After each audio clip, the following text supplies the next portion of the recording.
Hello everybody, my name is Mag212 and today I'm going to show you how to make homemade or Stefan darts with normal elite darts. The main thing that deters most people from making homemade darts, also known as Stefans, is that foam baccarat is not very easy to get. You can get it at Home Depot for pretty cheap, but that's not really quality and the diameter varies a lot. So you're going to have to buy it from a guy on a Nerf blog like Nerf Haven, and sometimes people don't want to go through that, so they just figure they're not going to make Stefans. But in this video, I'm going to show you how you can do that with regular Nerf darts. Now I'm going to go over some basic everyday materials that are really easy to acquire. First of all, you're going to need your hot glue gun. You can use crazy glue, but it's pretty messy and I would recommend hot glue. You're also going to need washers. I'm not exactly sure what size washers these are, but I'm pretty confident that they're 5/32 washers. So if you go out and buy those, they're perfect because they're a little bit smaller than the heads or the base of the Nerf dart. So that's going to be really good for what we're using it for. You're also going to need bumper pads. These are these little plastic things that you put underneath furniture so that they don't scrape your wood floor. You can really use whatever kind you want, but I'm going to be using these little bumper stickers that are 3/8 in diameter. So that means from this side to that side, it's 3/8 of an inch. You're also going to need an X-Acto blade, which is very important. You shouldn't use scissors, because scissors can kind of bend the foam a little bit when you're cutting it, and this is so sharp, so you definitely have to be careful. I also cut this little piece of CPVC. This is a piping material. You can get it at Lowe's and sometimes Home Depot, but I cut it to 1.5 inches, and that's so that I can measure how long I want to cut my dart. So I'm going to measure it. I put the bottom of the elite dart flush with this, and then I just cut off the front like that. And there are various methods you can do that, but I find this is a pretty easy and inexpensive way to do it. I also forgot to mention, you're going to need straws, because if you're making Stefans and you're using them with homemade guns or whatever, the foam in elite darts is kind of weak, and it's not necessarily better quality than foam baccarat, but it does have a hole in there, so all the air will go into there, and sometimes it's a little too powerful for the dart, and it will put a hole in the dart.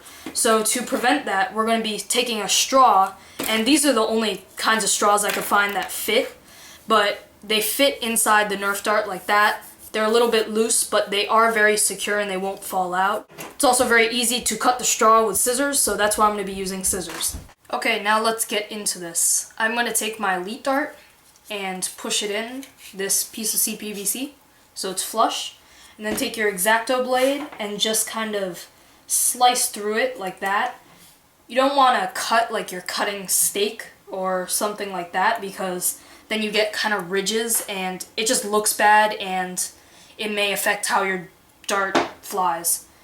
Once you're done with that, just use the back of the X-Acto knife and you can push the foam out like that. Whoops. And this is a perfect example of an elite dart blank. Now what I'm going to do is I'm just going to do it to the rest of my elite darts, and I will be back with you guys in 1 minute. Now as you can see, I have cut all of my blanks, and also a note that these are really good. These are like mini elite darts, and they're really cool actually, so I tend to keep these and just use them as like for shotgun stuff, because everyone loves shotguns. So now you're going to take your hot glue gun, which has been warming up, and you're going to put a little bit of hot glue around the edge of the elite dart, like that. Go like this with your hot glue gun to prevent webbing. That's one of the more difficult parts. And then take one of your 5/32 washers and put that on top, making sure that it's centered and you have it flat, so that you could go like this, put it on your table, push it down, and make sure that it's flat, because you don't want your tip to be crooked or else that could affect your trajectory. So now that I have done that, you can see my washer is pretty much centered on there. So now it's dry and everything, I'm going to take one of my little bumper pads, peel one off, and before I put it on, I'm actually going to put some hot glue on the bumper pad.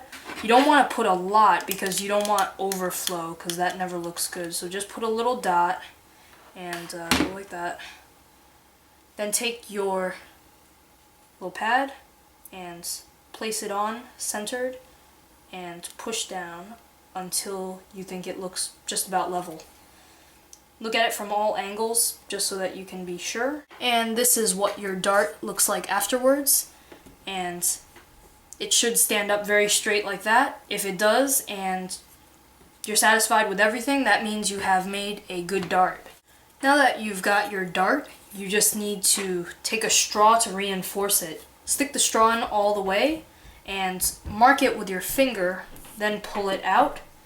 And you can take your scissor from there and then just cut the straw. Make sure it's not too long. If anything, it should be shorter so that it doesn't stick out when you're done. Put hot glue on the back of the straw, not on the front of the straw, because if it dries before you get it in all the way, you're going to have some problems. So stick the part without the hot glue first into the dart, like so, and push all the way in. And you can rub off the excess hot glue when you're done. And now you are basically done with your homemade Nerf dart. So that's my video on how to make Stefan darts with stock Nerf darts. I hope you enjoyed the video, and thanks for watching.